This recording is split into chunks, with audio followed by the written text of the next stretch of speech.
রোববার থেকে সর্বাত্মক অসহযোগ আন্দোলনের ডাক, শনিবার বিক্ষোভ। ছাত্র জনতার আন্দোলনে হামলা ও হত্যার প্রতিবাদ সহ পূর্ব ঘোষিত ৯ দফা দাবিতে আগামীকাল শনিবার সারা দেশে বিক্ষোভ মিছিল ও রোববার থেকে অনির্দিষ্টকালের জন্য সর্বাত্মক অসহযোগ আন্দোলনের ডাক দিয়েছে বৈষম্য বিরোধী ছাত্র আন্দোলন।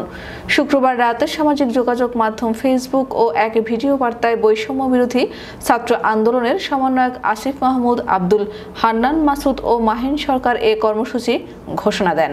এ সময় সারা দেশের আপামর জনসাধারণকে অলিতে গলিতে পাড়ায় পাড়ায় সংগঠিত হয়ে কর্মসূচি সফল করার আহ্বান জানান তারা বলেন, আমরা বৈষম্য বিরোধী ছাত্র আন্দোলনের পক্ষ থেকে স্পষ্ট ঘোষণা করছি, আগামীকাল সারা দেশের প্রতিটি পাড়া মহল্লায় প্রতিটি জায়গায় বিক্ষোভ কর্মসূচি পালিত হবে।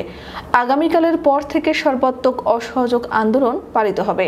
তারা আরও বলেন, কালকের পর থেকে এই সরকারকে কোনো ট্যাক্স দেওয়া হবে না, এই সরকারের কোনো অফিসে যাওয়া হবে না, সরকারকে সর্বাত্মক অসহযোগিতা করা হবে।